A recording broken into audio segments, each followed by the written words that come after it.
Aunque no todas han sido diagnosticadas, ni todas siguen un tratamiento adecuado. Quisiera decir que es un asunto de actualidad, pero pues es un asunto de un problema de salud pública que tenemos en nuestro país. Y el día de hoy agradezco al doctor Efraín Arredondo Santoyo su disponibilidad para platicarnos sobre este tema de diabetes e insulina. Doctor, agradecido por su apoyo y le dejo los micrófonos. Claro, doctor, un gustazo y gracias por invitarme. La verdad es un placer, un gusto estar aquí con ustedes hablando de este tema tan relevante. Pues como acaba de decir, 1 de cada 6 son diabéticos y eso diagnosticado. Porque dígame quién de ustedes, así una pregunta, no tenía en su familia un paciente diabético, con diabetes, perdón, ya no es diabético. ¿Hay gente que no tiene? Creo que la mayoría, su tío, su familiar, su primo, alguien tiene diabetes. Entonces es un tema no solamente de relevancia para el país, sino es a nivel internacional y pues hay muchas áreas de oportunidad ahí, hay muchas cosas que ahorita vamos a comentar sobre la diabetes. ¿No quiere cambiar? A ver, ¿cómo está prendido?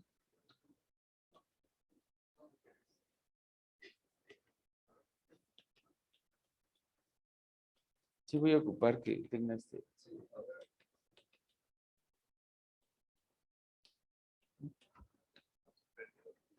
Váyanme dando clic, por favor. Es una enfermedad crónica, no es una enfermedad aguda, es una enfermedad que se padece por años y que está relacionado con un problema directamente en el páncreas, donde no se produce suficiente insulina. Adelante.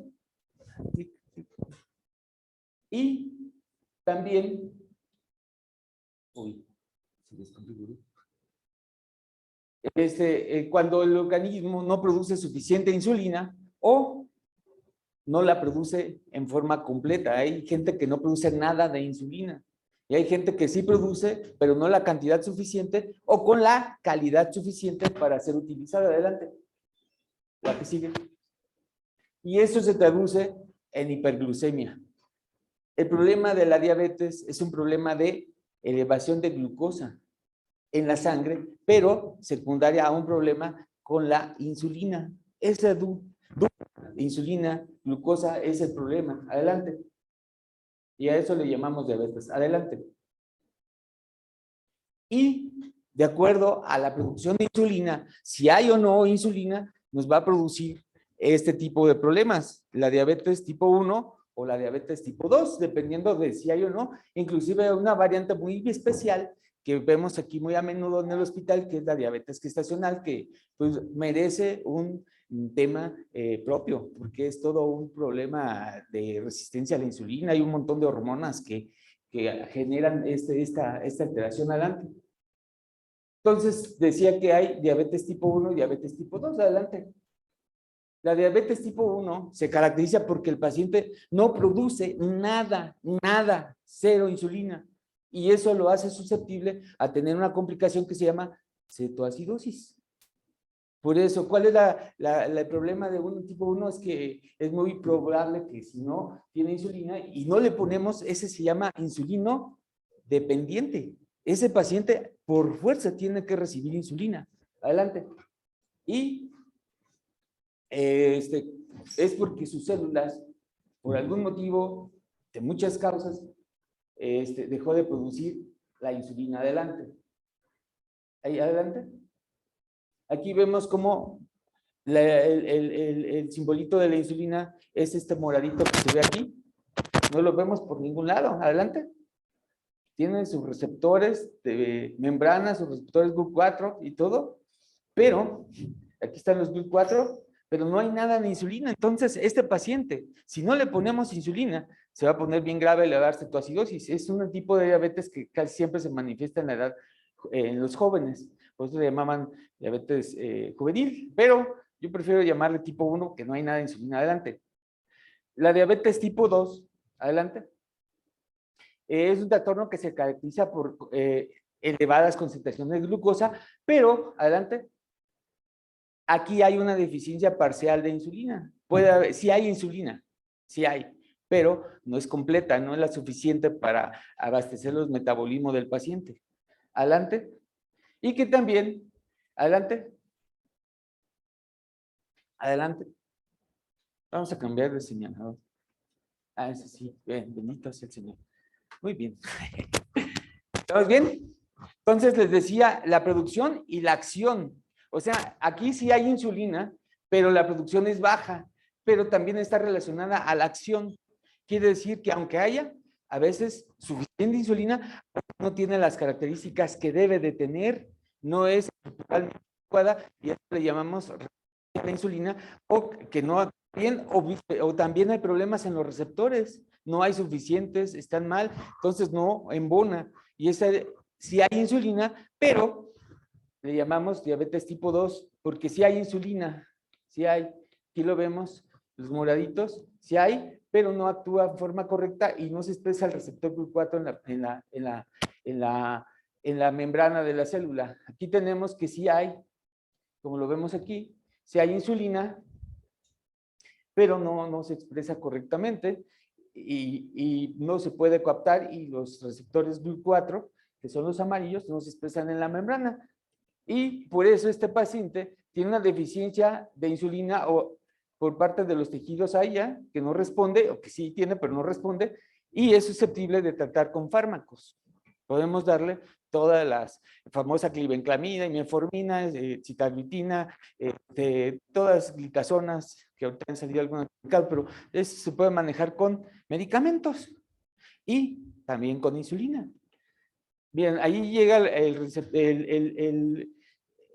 estimulación, produce la estimulación en el receptor, se expresa el receptor GLUT4, que es llega la insulina, se acopla al receptor, expresa el receptor GLUT4, abre los canales y se mete la glucosa dentro de la célula. Sí, de sencillo. Eso es lo que está alterado.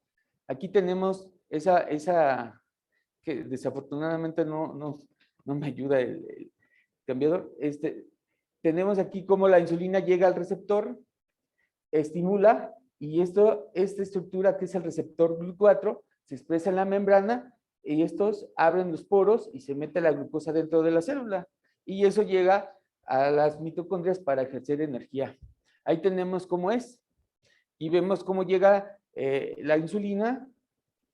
Llega la insulina, se acopla al receptor, expresa el receptor GLUT4, abre los canales y se mete la glucosa. ¡Wow! ¿Qué pasa cuando hay resistencia? Están todos chuequitos los receptores, no captan bien, no generan un estímulo y no se expresa el receptor GLUT4 en la célula y por lo tanto la glucosa se queda fuera y produce hiperglucemia.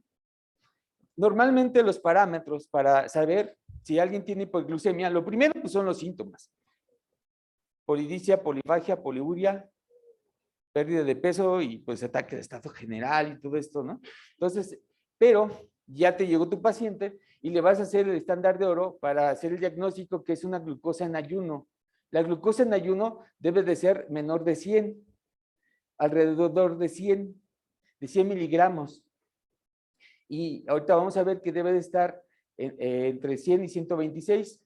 Y hay la glucosa 2 horas postprandial, que debe de ser después de 75 gramos de glucosa, menor de 200. 2 horas postprandiales. 2 horas después de haber comido. Eso cobra una vital importancia. Entonces, la glucosa postprandial debe de ser menor de 140 y no rebasar los 200. Aquí está de forma para hacer el diagnóstico. Nosotros tenemos la glucosa normal, alrededor de 100, entre 100 y 126, le llamamos trastorno relacionado al metabolismo de glucosa. Muchos en la literatura y está descrito le llaman prediabetes cuando está entre 100 y 126. A mí no me gusta decirle prediabetes porque en realidad somos prediabéticos y nos cuidamos. O sea, nos puede dar diabetes a cualquiera. Le buscamos ruido al chicharrón.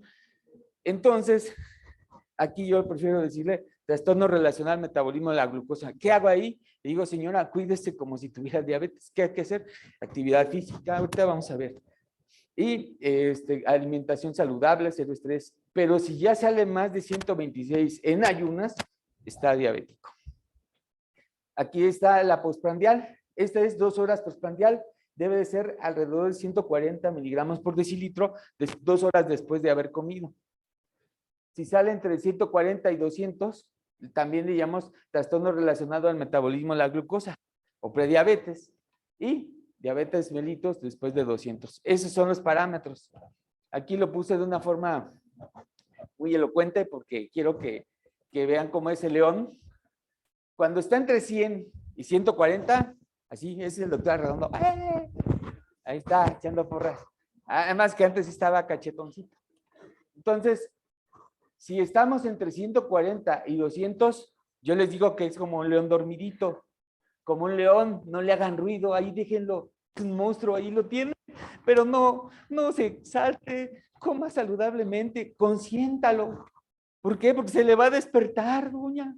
Y entre más macizo, o sea, entre más se vaya acercando al 126, más macizo. Entonces, tenga mucho cuidado, doña. Ese es un león dormidito. Porque si ya tiene 126 hacia 200 miligramos en ayunas, eso se despierta el león y empieza a hacer de las suyas. Esas suyas, ¿dónde va a hacer el relajo? Es como tener un león y lo tienen en su casa, es como el gato, como el perro. Yo tengo un perro que se llama el Caster. Cuando lo dejo ahí, bueno, en realidad se llama Scolby Caster Misifus Satanás, pero de cariño le decimos el Caster. El Caster, nos salimos y nos hace un destroyer ahí, el sillón, los acabamos de tapizar los sillones y ya los dejó todos destruidos. Es lo mismo. ¿Qué nos va a destruir ese león despierto que es la diabetes? Todo el aparato cardiovascular. Ese es el problema real de la diabetes. La diabetes, ay, te suelta el azúcar, no me siento mal, me siento bien, estoy bien y no me siento nada. No, eso no. El problema es el daño endotelial que nos va a causar en toda la microcirculación del organismo. Ese es el problema, que toda la circulación así bien bonita, como va, todo el endotelio, todo lo que hay, se va a ir de ese flujo laminar tan padrísimo que lleva la sangre a todo el organismo, así, vean. ¡Ah! ¡Wow! No, pues la glucosa va a ocasionar una serie de trastornos metabólicos que van a repercutir. Fíjense bien, algo que es bien importante. A veces nos preocupamos mucho porque ¿cuánto salió el azúcar? No, pues en 100. Pero en ayunas. Pero lo más, la glucosa que daña más al organismo no es la de ayuno, no es esta. Esta pues está en 100. La glucosa que causa estrés oxidativo en las paredes de los vasos sanguíneos es la glucosa postprandial. Es la que logra dañar el endotelio y nos genera estrés oxidativo, disfunción endotelial y arteriosclerosis, que es el problema más importante y es a donde nosotros tenemos que evitar ese daño crónico. Ahí está la glucosa haciendo de las suyas. Miren, y ya empiezan a lesionar el endotelio por no estar en su lugar. La glucosa no es mala, lo malo es el exceso de glucosa. Eso es el problema. No le tengamos miedo a la cantidad de glucosa. La cantidad de glucosa alterada es el problema. No tener glucosa es malo, da hipoglucemia. Tener glucosa entre 70, arriba de 70, 100, está perfecto. Pero tenerla elevada, ese es el problema. Y nos va a dejar todo descarcanchado, todo desbaratado el endotelio. Aquí tenemos zonas de lesión endotelial y que si aparte tenemos más agresores, que ahorita los vamos a ver, pues nos va a ir despuliendo el endotelio. Y el endotelio se va a tratar de defender y ahí donde se despulió, se va a ir pegando una estructura de placa, una placa para tratar de compensar esa lesión y pues esa placa finalmente va a ir avanzando hasta tapar los vasos. ¿Quién contribuye? Si aparte tenemos dislipidemia y aparte tenemos hipertensión y somos diabéticos, pero todavía somos bien apurones, el estrés también forma parte del daño endotelial. Es una enfermedad muy importante de nuestro siglo, el tabaquismo. Ay, yo pensé que la gente con el tiempo iba a adquirir un nivel cultural más, iba a decir, no, el tabaco es malo, lo voy a dejar y por convicción. No, hombre, a pesar de que no hay publicidad, ahorita como había en los tiempos de Marlboro Light y de Faritos y el hombre de acción y quién sabe qué, y salían una cancioncita de Los Siete Magníficos, tan, tan, tan, tan, bien padrísima, de tabaco. Yo creo que a ustedes nadie les tocó el anuncio de tabaco, pero era padrísimo. pero aún así la gente sigue fumando y no ha bajado, inclusive las mujeres tienden a fumar más. El problema es que esto y esto da ateroesclerosis y el tabaquismo da arterioesclerosis, que es el desnudecimiento. Si aparte los tienes tapados y luego los tienes bien duros, Dios nos libre. No va a haber cómo entre más sangre en nuestros vasos. Y pues también otra enfermedad muy importante que ha cobrado toda vital importancia ahorita es la obesidad. Cada vez en México pues, hay mucha información donde los niños cada vez son más gorditos, pues asociado. Todo eso junto, todo eso, incluyendo la diabetes, le vamos a dar en la torre a nuestros vasos sanguíneos y vamos a ocluir los vasos. Y eso va a ser el responsable de complicaciones como la famosísima retinopatía diabética, la nefropatía diabética, el infarto a nivel cerebral, el infarto a nivel de miocardio, el famoso pie diabético. No se le hizo de la noche a la mañana, son años de descuido, son años de pagar la factura, de no haberse cuidado como debieron haberse cuidado. Son cambios crónicos. Pero también no hay que recordar que el descontrol es ese que lleva a cambios crónicos. Ahí está, descontrol. Pero también la diabetes se puede ver descompensada, descompensaciones, que es cuando el paciente se pone muy grave. Si alguien llega y me dice, doctor, tengo un paciente con diabetes mellitus descompensada, me va a decir si tiene alguno de estos 4 síndromes. Síndromes hiperglucémicos, como estado hiperosmolar, acidosis láctica y la más común que tenemos nosotros, que es la cetoacidosis, que les decía. Si tiene una de esas 4, estamos hablando de una descompensación. Y si estamos hablando de descontrol, casi siempre son años de descontrol. Puede tener un paciente 500 de glucosa y no sentir ninguna cetoacidosis, ni estado hiperosmolar, ni nada. Puede tener 200 de glucosa y estar extremadamente grave en terapia intensiva por una descompensación metabólica, una cetoacidosis.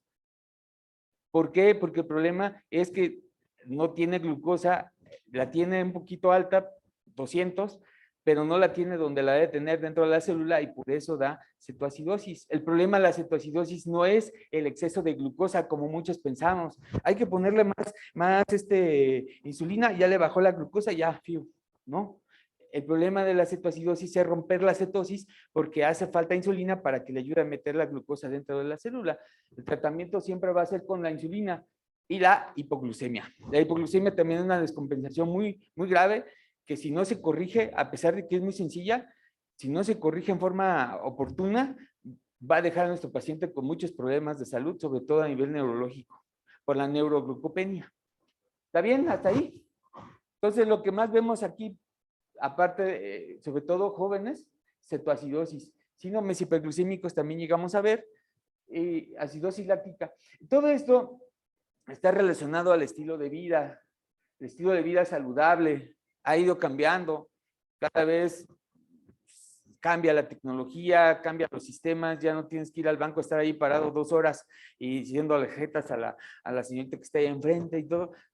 No, ya te haces la transacción por la app, padrísimo. Ya antes era un show pagar el telecable y luego ibas y pagabas y te formabas y andabas.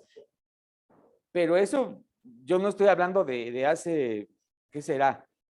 100 años, 50 años que decían que andaban a vacas. No, hace poco que empezaron a salir las apps y ya más flojera. Y luego el Netflix y luego todo eso, pues Netflix. Nada más que yo digo Netflix. Ya me cayó gordo porque ya no puedo pagar. Es que pagamos antes entre todos la vaquita para el Netflix y ahorita ya no se puede. Pero bueno, todo eso ha hecho que estemos así, todos oxidados. Y finalmente, ahí vamos. Tenemos ya, León. Hay gente que ya tiene más de 100, 126 en ayunas y 200 de glucosa postprandial. Ya está su León. ¿Qué hay que hacer? Cuidarlo, consentirlo. Si no lo quieren despertar, bueno, ya se despertó, ahora consiéntanlo. ¿Qué es lo más importante para consentir un león? Primero, pues los sagrados alimentos. Hay que comer saludablemente. Eso de la dieta de no azúcar, de eso, por favor, lo más importante de la alimentación son los alimentos de índice glucémico alto. No hay que quitarle carbohidratos, pero carbohidratos de calidad. Porque las harinas sí, pero las harinas hay que darle cereales, hay que darle carbohidratos, o sea, necesitamos glucosa, pero de calidad. El problema es el índice glucémico alto. Coca-Colas, chocolates, galletas, gansitos, ¡pum!, pasa rápidamente a la sangre y nos da un pico endemoniado de glucosa y luego la insulina no puede controlarlo. Entonces, la alimentación está muy clara. Es bien importante cuidar el índice glucémico y existe el plato del buen comer. No hay un plato así muy preciso. Diabéticos, hipertensos, es un plato del buen comer. Y ahí, si no sabemos, si no le tenemos mucho callo, pues hay que apoyarnos con el servicio de neurología para que ellos nos apoyen y nos generen una alimentación adecuada. Quiere decir esto que en calidad y en cantidad suficientes para que el paciente tenga un buen metabolismo. No se trata de no comer, o de no comer esto, de no comer lo otro. Se trata de comer saludablemente. De hecho, hay muchos, la dieta DASH y la dieta mediterránea. Yo le digo, no, una tejita así, le dicen, una tostada de pan. Se llama pan Bimbo, hombre. No, y le pones jamón serrano. Aquí nomás hay del capistrano. Y le pones ¿cómo se llama? Aceituna encima. Así. No, ese señor no come eso. Come tortillas con frijoles. Entonces, ahorita existen muchas organizaciones a nivel nacional que están generando alimentación, y creo que es algo muy importante, con saludable, con los elementos que tenemos en la región: nopales, calabacitas, elotitos, su bistecito. Está un montón de cosas que se pueden comer, nada más que saberlo balancear. Eso es bien importante. La actividad física. La actividad física es sumamente importante para activar el metabolismo. Caminar media hora diaria es muy importante para manejar el metabolismo. Bueno, si no puede media hora diaria, hágalo 3 veces por semana, pero sí camine mínimo media hora y si puede más. No se quiera poner a Sansón con las trompadas y luego empieza uno y paga el gimnasio y todo y va bien motivado y nomás va 2 días. El chiste de esto no es tanto la intensidad ni nada, sino la constancia. Yo, doña, mire, haga una cosa. ¿Usted hasta dónde van las tortillas? No, pues a 2 cuadras. Ah, dele la vuelta, váyase por el camino más largo y llegue a las tortillas, cómprelas, tárdese 15 minutos en llegar y luego 15 minutos en volver y váyase caminando ahí. Ya caminó. Hagan el estacionamiento. Yo todo el mundo veo que el carro lo dejan lo más pegadito ahí para nomás sacar la mano. Buscar, ser tramposo, buscar el modo de caminar. Yo soy tramposo. En Charo, ahorita estoy afortunadamente ahí, hay un elevador. Nunca, desde que estoy, 2 o 3 veces lo he usado porque subo con pacientes que no pueden caminar, pero si no, yo me subo los tres pisos y yo otra vez, y voy para abajo. Entonces, de algún modo, hago trampa para que dentro de mi vida, pues sí tenga cierta actividad física y me ayude a activar mi metabolismo. Finalmente, se tiene que buscar la estrategia. Obviamente, no es tan chirulero, eso es para gente que definitivamente pues no hay, pero hay gente entrenada, hay gente especializada en actividad física y la puede prescribir, le puede decir y todo, y hay gente que puede apoyar en esto en algún momento y prescribir el ejercicio adecuado, el tiempo adecuado y todo. Ser feliz. Esa es la clave de muchas cosas, ¿sí? La inteligencia emocional juega un papel muy importante para no generar catecolaminas. De hecho, el cortisol y todo esto, la adrenalina y todo, pues son hormonas contrarreguladoras que generan más glucosa. Entonces, tenemos que tener mucho cuidado en no activar siempre nuestro sistema endocrino y tenerlo ahí en el foco rojo con un montón de adrenalina y estar así, porque no se vale, o sea, sí se necesita y es para responder y es para todo. Y hay que prender el foco rojo cuando se ocupe. Ah, está temblando. Ay, sí. Ah, vámonos. Adrenalina pura. ¿Sí me entiendes? Pero es bien importante el estado emocional. Altera demasiado todo el metabolismo. Eso hay muchas referencias donde el metabolismo, de hecho hay gente que nunca fue a la escuela y me dicen, doctor, es que yo me hice diabética de un susto. A lo mejor sí fue una descarga de enérgica muy importante que ocasionó un descontrol metabólico y ya no se pudo reponer de ahí. A lo mejor ya estaba así en el 124 y nomás se asustó y ya le dio para el 126, le dio un empujoncito. Y obviamente lo que nos toca a nosotros, resolver la farmacoterapia correcta, la farmacoterapia bien precisa. En este sentido, yo les quiero decir que no hay mejor medicamento ni peor medicamento. ¿Cuál es el mejor medicamento? Es como los guaraches de mi abuelo, los tenis de mi abuelo. ¿Qué es mejor? Unos tenis Reebok, bueno, de la marca que quieran, Tomás, de la marca que quieran, de esos bien padrísimos con suela de aire que caminas y que sientes que rebotas y que no sientes nada y todo eso padrísimo. O unos guaraches de suela de llanta de avión.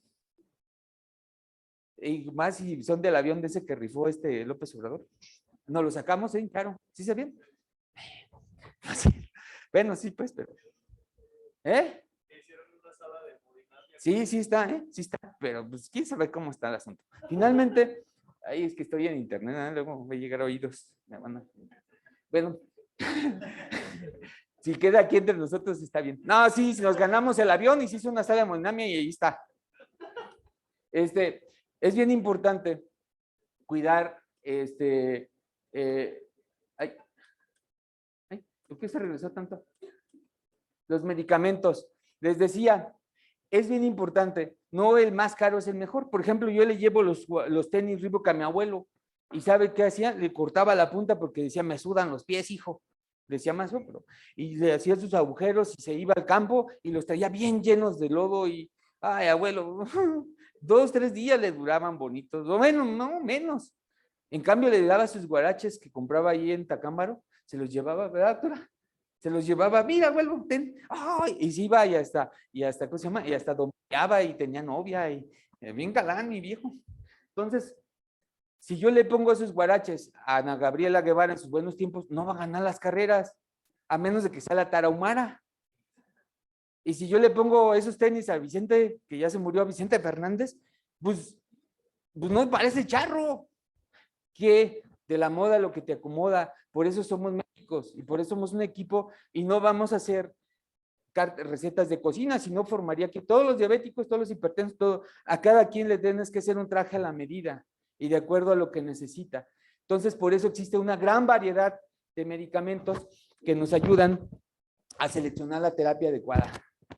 Entonces, y aunque tengamos el león, aunque lo tengamos, pues lo podemos tener así, mansito. ¿Usted está diabética? Sí. ¿Y cómo siente? Re bien. La glucosa en 100. ¿Quién te está viendo? Doctora Redondo. Ah. O sea, bien, a gusto, feliz. La señora, ¿qué le va a pasar a ella? Nada. Y si llega a ser viejita y le iba a dar insuficiencia renal crónica con hemodiálisis y todas esas cosas, o te iba a tener retinopatía, o a lo mejor no pasan de unos calambres o de que pues le salga la orina un poquito más concentrada y que retenga suados, pero nunca llegar a una insuficiencia renal tan severa. Entonces, eso es bien importante para tener nuestra mascota. Pero dentro del tratamiento, si nosotros descuidamos una de esas patas, cualquiera que sea, que nos coman el mandado y no fortalecemos bien, nunca vamos a tener el control adecuado y esa mesa pues no es segura, es una mesa, es un descontrol para nuestro paciente, o sea, si toma la buena medicina, la que le diste, la mejor, la más cara, no sé, lo que tú quieras, y sí está tranquilo, muy feliz, pero mira, bien panzoncito y come gordito feliz. O sea, sedentario, y luego fuma. O sea, no. Ahí está, se cae la mesa. Aguas con el equilibrio. Entonces, sí, siempre que pensemos en diabetes, tenemos que pensar en todos los puntales que están sosteniendo el control de la glucosa para no descuidarlos y conocerlos. Y por eso les hablé un poquito de las dietas y todo, para ser muy preciso y poder orientar en todos esos ámbitos a nuestro paciente y que el resultado sea el más óptimo. ¿Está bien? Y no acabemos en esto. Miren, ahí está. Que no se lo coma el león. Porque de hecho todavía dice, de algo me he de morir. Así dicen. Lo peor de todo es que ni se mueren, por favor, nomás se los están mochi cachos y ya nomás queda el puro tonquito y no se muere. No quiero que se mueran, pero tampoco quiero que tengan esa calidad de vida, o sea, no, nada, porque ese capricho de esa jorobado, pues que no va a ser lo que él diga, la diabetes va a seguir bajando, no se va a morir de una diabetes, va a ir teniendo complicaciones si no se cuida y va a ir pagando la factura de esto. Y pues a veces uno no quisiera ver eso, pero a veces no hay de otra. Les decía, si se fijan, analizan bien, casi muchos medicamentos que hay en el mercado están diseñados para el control de la glucosa postprandial. O sea, están diseñados para ese pico de glucosa de las 2 horas, que es el más dañino. Todos estos que ven aquí, repaginida, netiglinida, incretinas y todo, tienen un efecto más importante para evitar la glucosa postprandial, que es la más dañina.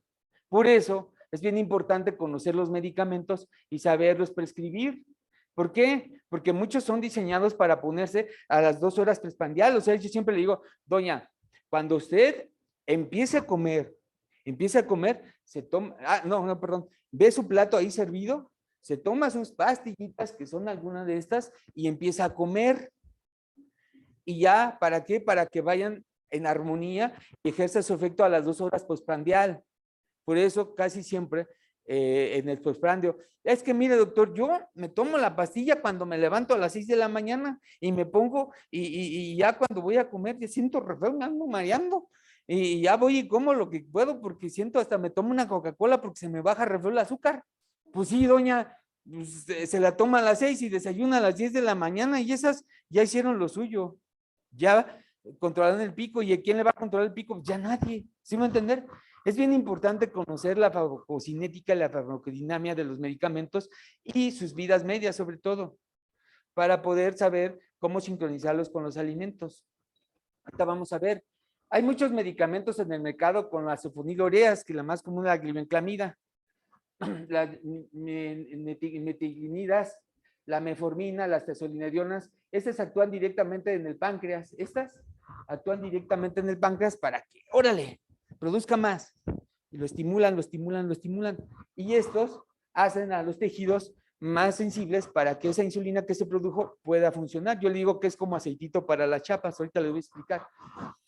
Y existe sitagliptina, viragliptina y todos estos medicamentos que tienen un efecto negativo o que actúan más que nada sobre el páncreas. Finalmente, no quiero confundirlos tanto, lexatinida, hay muchos sobre el páncreas, inhibidores de alfa-glucosidasa. La inhibidor de alfa-glucosidasa que hay en el mercado se llama acarbosa. La carbosa no es un buen medicamento, bueno, no se utiliza tanto para que baje la glucosa. ¿Por qué? Porque la carbosa actúa a nivel del lumen intestinal, impidiendo que se absorban los carbohidratos y que pasen a la sangre. ¿Está bien? Más que otra cosa, nos va a servir para, yo me sirve como test. Le digo, oiga, ¿se tomó la carbosa? Sí, doctor. ¿Y cómo le fue con la carbosa? Muy bien. ¿No tuvo ninguna molestia? No. Ah, bueno. Y luego me dice, ¿cómo le fue con la carbosa? No, doctor, me agarró un chorro. No, hombre, dejé la taza así llena de una espumita ahí media rara. No, hombre, si es paciente, lo que está haciendo es que está comiendo muchos carbohidratos y muchas grasas y le produce ciertas excreciones como si fuera esta torrea muy llenas de aire y todo, y eso porque no se absorbió y se fue por el excremento. Entonces, es un test para saber si el paciente está comiendo saludablemente o está comiendo puras cochinadas, la carbosa.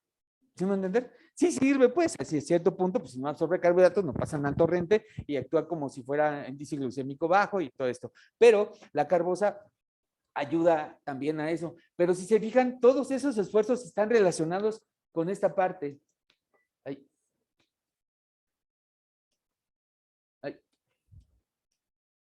Todos estos esfuerzos recaen en la insulina. Todos van encaminados a que la insulina trabaje bien, a que haya más insulina, a que todo funcione mejor con la insulina.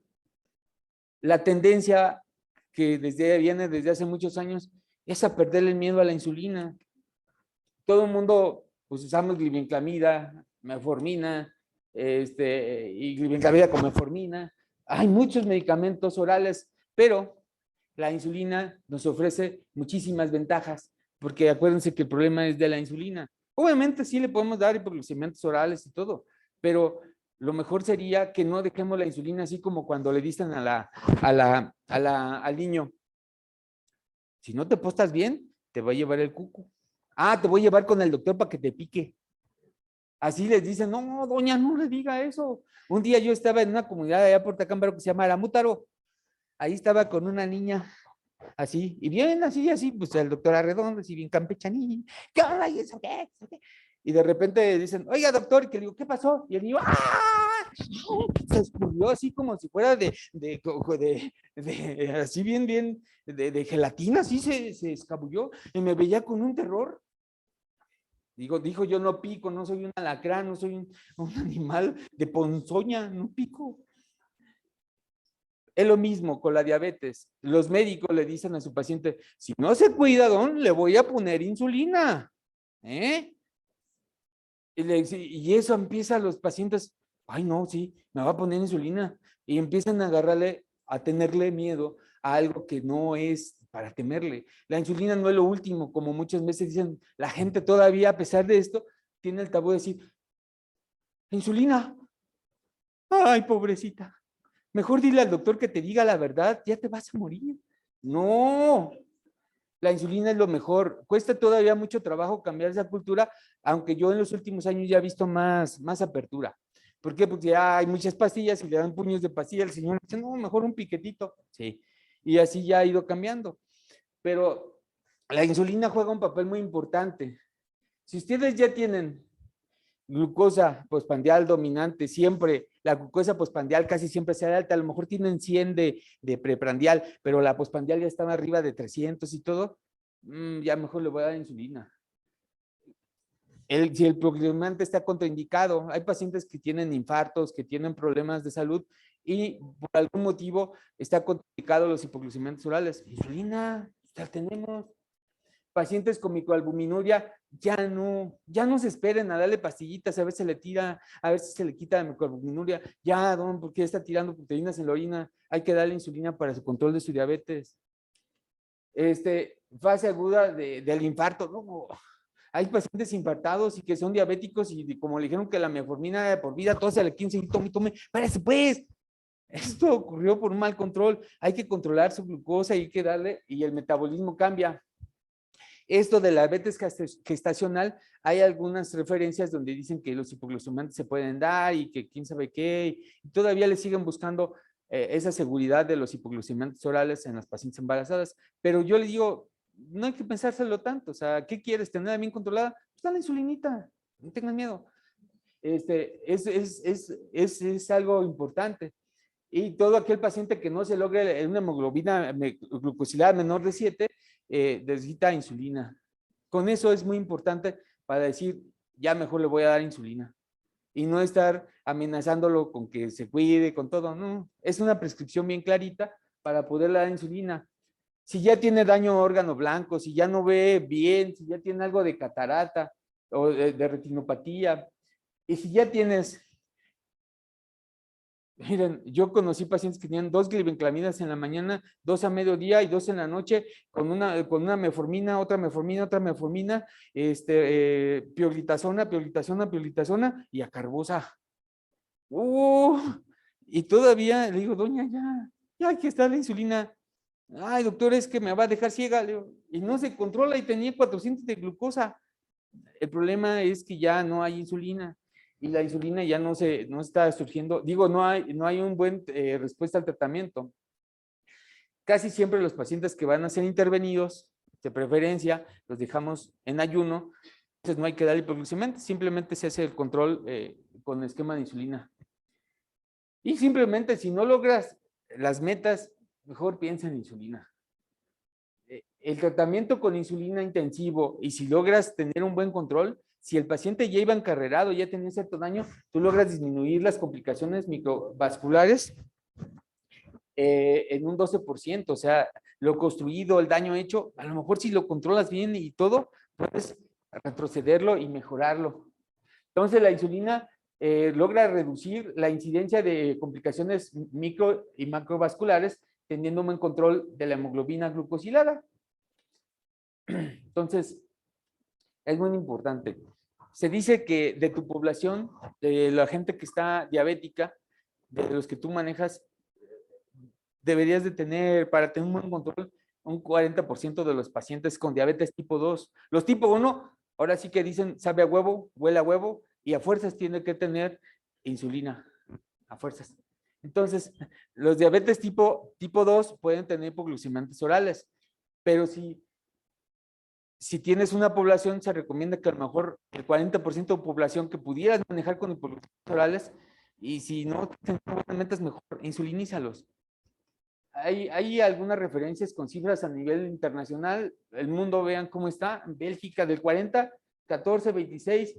Pero en algunos tiempos en México, yo no sé, en México vean cómo estábamos. O sea, hay muy poca avance en ese sentido, pero sí sería conveniente pues tener bajo control a esos pacientes. Como ven, ¿van bien? Ya casi acabo, ¿eh? Voy a acabar en tiempo.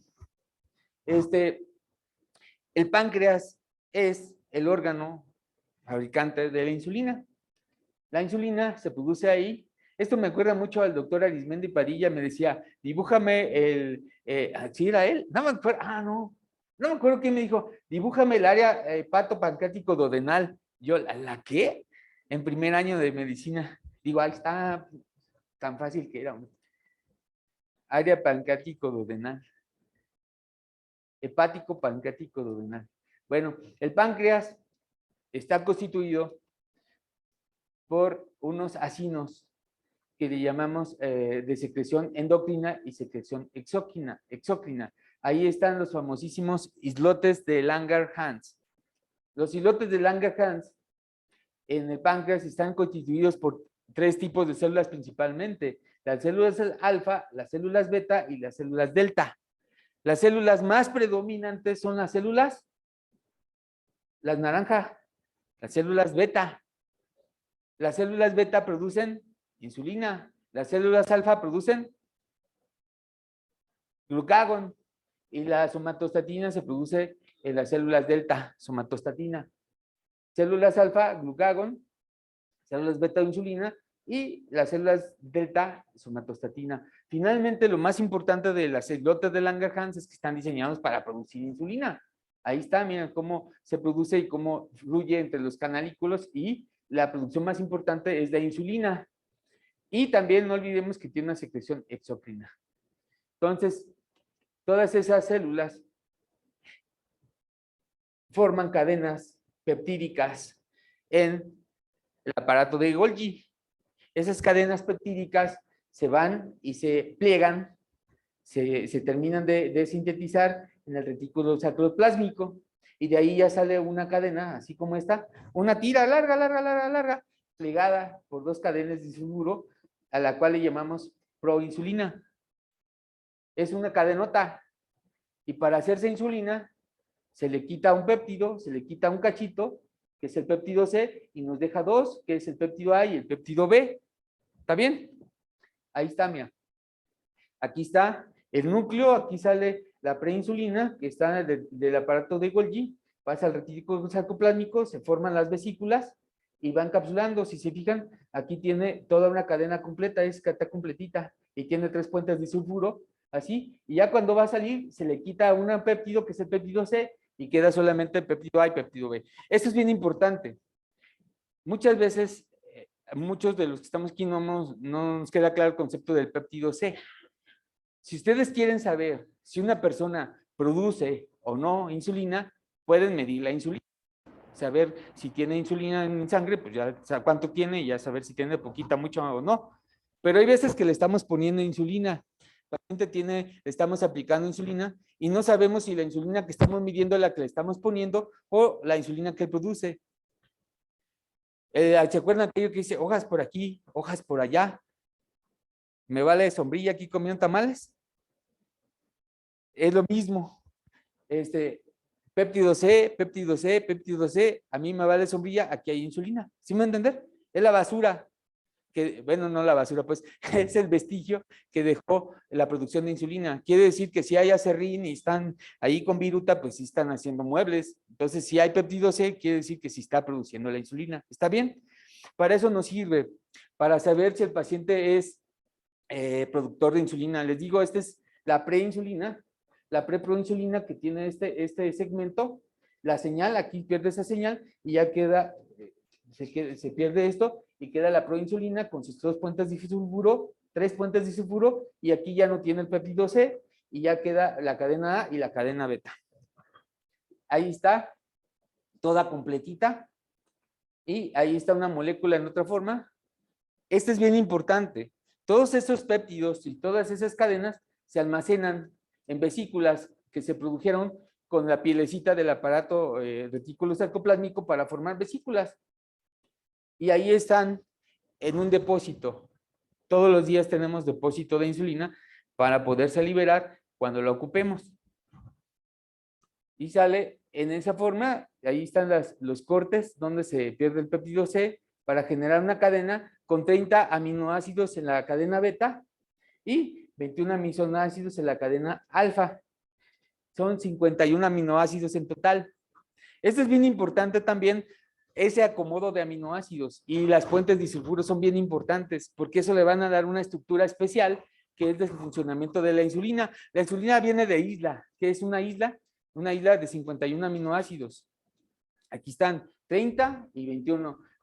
30 y 21 son, y los puentes disulfuro que va en los proteínas, en los aminoácidos cis, en el 6º y en el 11º, y aquí va en el 7º, al 7º, y aquí hay otro puente que va, estos son intracadena e intercadenas, puentes disulfuro. ¿Son importantes? Sí, todo eso es importante, porque si eso está mal estructuralmente, es igual que una llave que no está derecha, que no está bien amarrada y que salió chueca y que tiene dientitos mal, y entonces no entra la cerradura. La estructura de la insulina debe de ser precisa, como una llave a su cerradura. Todas deben de tener la morfología precisa y los puentes y todos los aminoácidos que deben de tener. Ya voy a acabar. Para que puedan adaptarse a su cerradura como debe de ser. Ahí no encontró su cerradura, esta pues tampoco la encuentra, esa no es. Ah, mira, ahí, ¡pam!, pasó. A esa no, está muy gordita y pues no entra por ningún lado. Para que ya entre a la cerradura, pueda embonar la insulina a su receptor, generar la señal, ir a que se exprese el receptor Q4 y entre la glucosa a la célula. Ahí está, se abre la puerta y permita el anabolismo. ¿Qué quiere decir esto? Pues que hace que la célula trabaje, que la célula tenga energía y pueda sintetizar lo que necesita. Es gracias a esa apertura. Pueda comer, tiene hambre, y eso, si tiene hambre, pues manda señales. Entonces uno ya come y empieza a comer, empieza a entrar glucosa a la célula, y de ahí, fíjense bien, esto es bien importante. Eso entra la glucosa a la célula, y esto es tiempo de vals, 1, 2, 3, 1, 2, 3. ¿Qué quiere decir esto? Que entra la glucosa, inmediatamente sale la insulina. Glucosa a insulina. Aquí comió, mira, aquí comió, y llegó la glucosa de color azul y llega la insulina al rescate para que no se me suba. Aquí no hay comida, pero siempre hay una secreción basal de insulina y una secreción de glucosa, siempre debe de haber. Aquí están 100, mira. 100 y aquí están 140. Ahí están bailando en tiempo de vals, 1, 2, 3, 1, 2, 3. Comes y sube la insulina. Bajas y baja la insulina. Y ahí van, subes y bajas, subes y bajas. Entonces comes, desayunas, comes y cenas. Así padrísimo, así debe de ser. Esa interacción, insisto, hacia allá debemos de buscar el equilibrio. Y si se fijan, aquí están las 2 horas. Eso es bien importante. Y hacia allá va diseñado toda la insulina.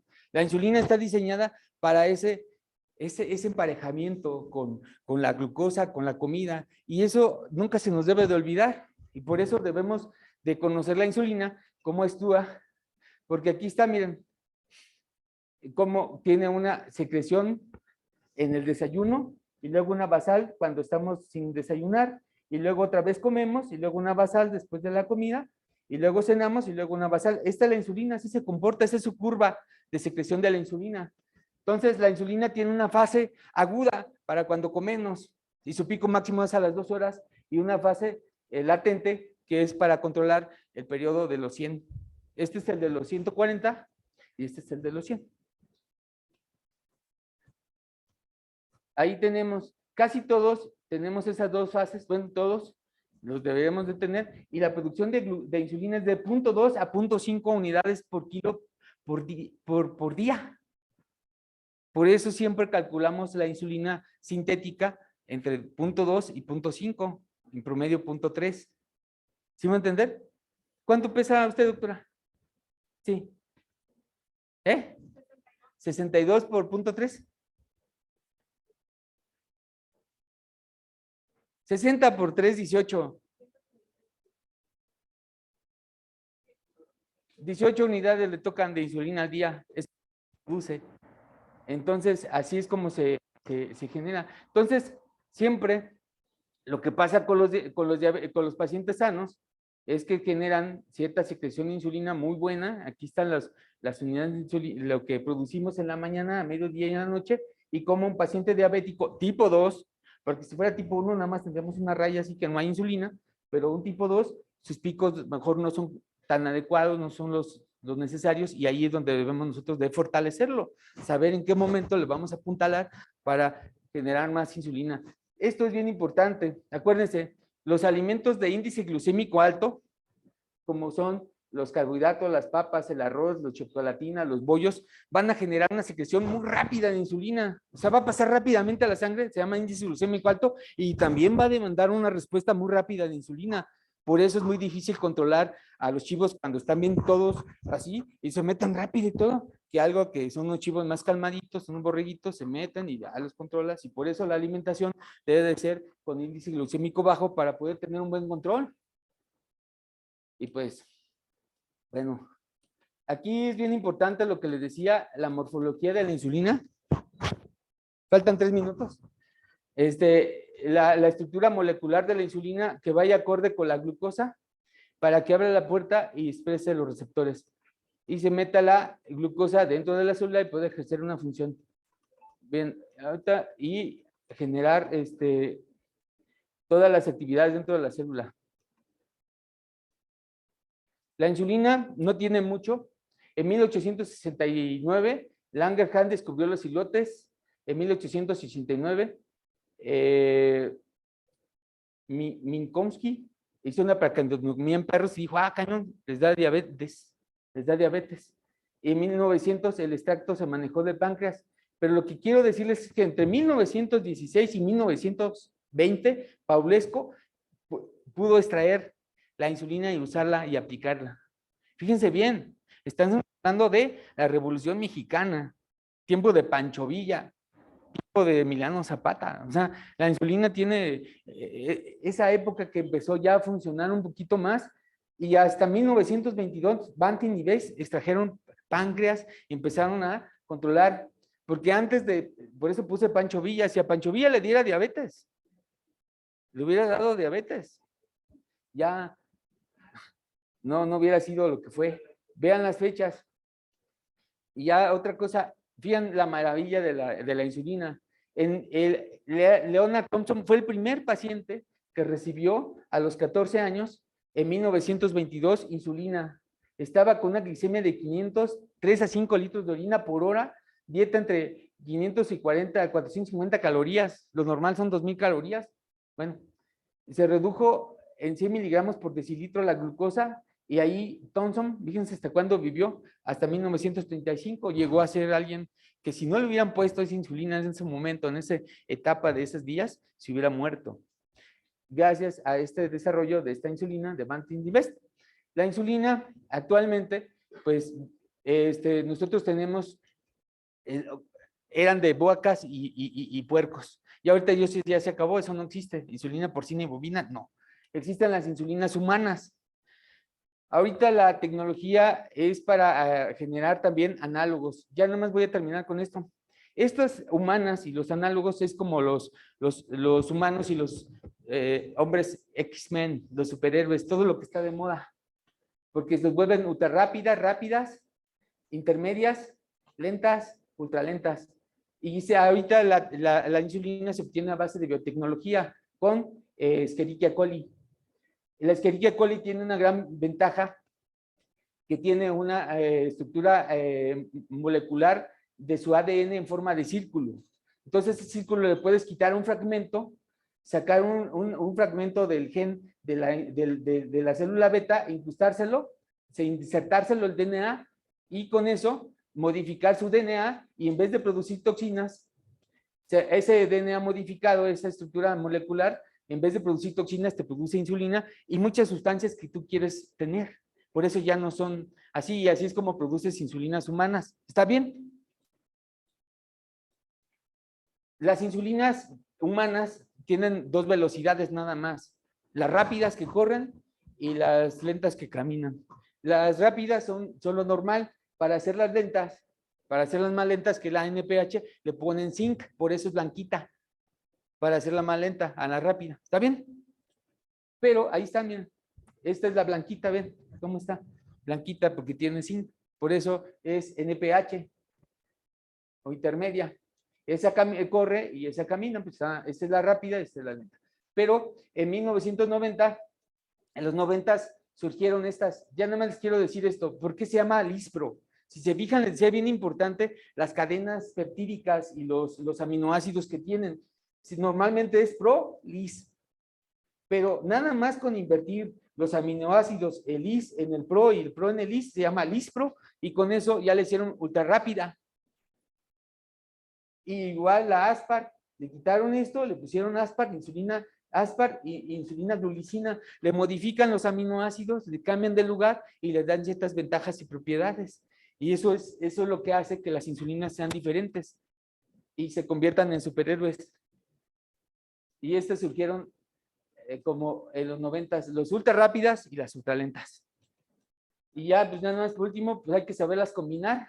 Esto era lo que yo traía, cómo hacer una insulinización, cómo utilizarlas y dónde se aplican. Ahorita, en cuanto a los aplicadores, todas son por punción ahorita. Lo último, ya para terminar, cuando yo era residente, como muchos que están aquí, estaba el boom de la insulina inhalada. Va a salir una insulina que se inhala. Y salió al mercado y fui a Uruapan a la presentación, me invitaron con manteles largos, ¿qué fue en el 2007 más o menos? No me acuerdo bien. Y fui, y no, pues Exúbera, y ya le íbamos a dar porque era inhalada, era así un despachadorcito, una estrategia muy padre. Y cuando quise ver si había Exúbera, que fue como unos meses después, es como la camelia, nunca más se supo nada. O sea, Exúbera, googleen por ahí si tienen chance Exúbera y verán que era una propuesta de insulina inhalada. Salió del mercado muy al poquito tiempo de haberse iniciado. Entonces ahorita no hay más insulina más que la inyectada, y pues hay que saber todas esas partes donde se inyecta y cómo se calcula, que era un ejercicio que traía que ya no vamos a hacer, pero pues con eso yo les agradezco mucho la oportunidad. Muchas gracias.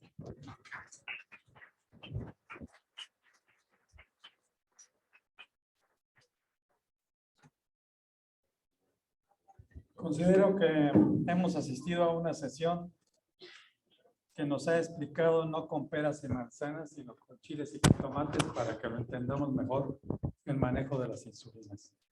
Le agradezco muchísimo al doctor Arredondo esta ponencia, doctor.